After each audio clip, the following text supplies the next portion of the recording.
स्वागत है दोस्तों हमारे यूट्यूब चैनल COGK में। और आज हम दोस्तों बात करेंगे मुग़ल वंश के बारे में।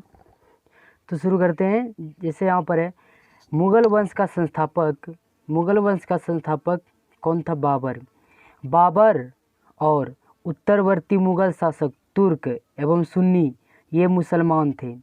बाबर ने मुग़ल वंश की स्थापना के साथ ही पादशाही की स्थापना की, जिसके तहत शासक को बादशाह कहा जाता था।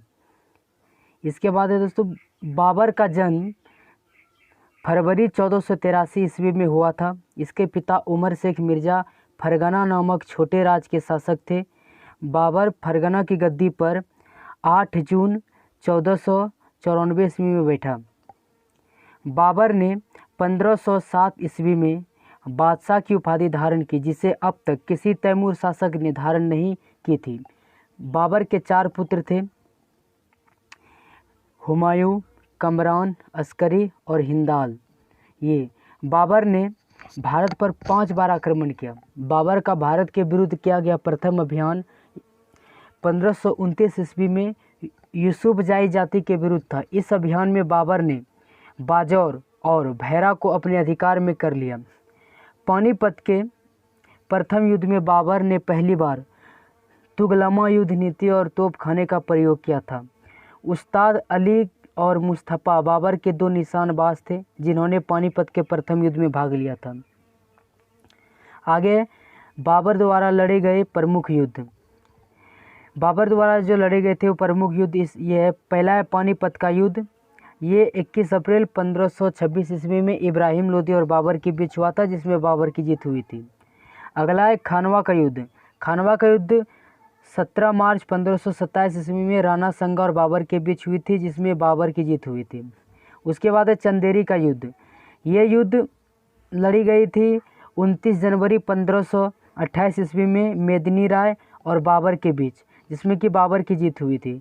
उसके बाद है घाघरा का युद्ध। ये युद्ध 6 मई 1529 ईस्वी में अफगानों और बाबरों के बीच लड़ी गई थी, इसमें बाबर की जीत हुई थी। आगे इब्राहिम लोदी मध्यकाल का प्रथम शासक था, जो युद्ध भूमि में मारा गया।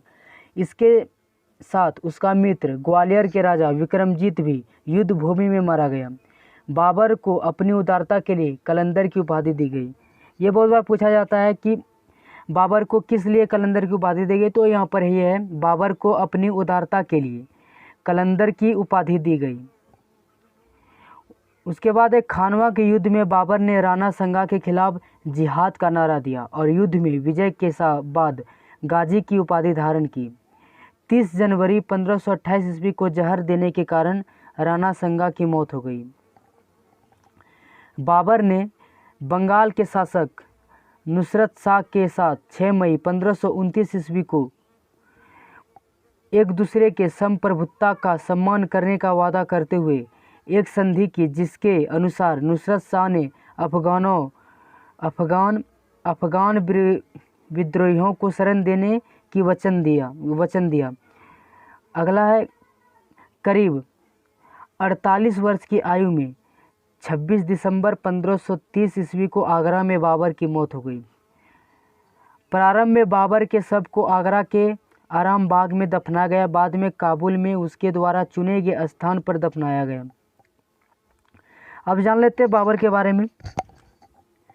बाबर की मातृभाषा तुर्की थी, लेकिन वह अरबी और फारसी का भी अच्छा ज्ञाता था। बाबर ने अपनी आत्मकथा बाबरनामा तुर्की की रचना की, जिसका अनुवाद बाद में फारसी भाषा में अब्दुल रहीम खान खाना ने किया। अपनी आत्मकथा में बाबर ने औपचारिक बागों की योजनाओं और उनके बनाने की अपनी रुचि का वर्णन किया है।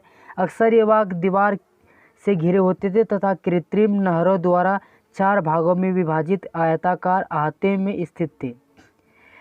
4 समान हिस्से में बटे होने के कारण ये 4 बाग कहलाते थे। ये तो आप जाने होंगे कि 4 बाग क्यों कहलाए, क्योंकि ये 4 समान हिस्सों में बटे होने के कारण ये बाग 4 बाग कहलाए। आगे बाबर को मुंबईयान नामक पद शैली की भी जन्मदाता कहा जाता है। बाबर के प्रसिद्ध नक्शबंदी सूफी ख्वाजा अबैदुल्ला अहरार का अनुयायी था। इसके बाद ये दोस्तों कि बाबर के बाद बाबर का जो गद्दी था, बाबर का जो राज था, उसका उत्तराधिकारी हुमायूं बना। मिलते हैं नेक्स्ट वीडियो में, तब तक के लिए जय हिंद जय भारत।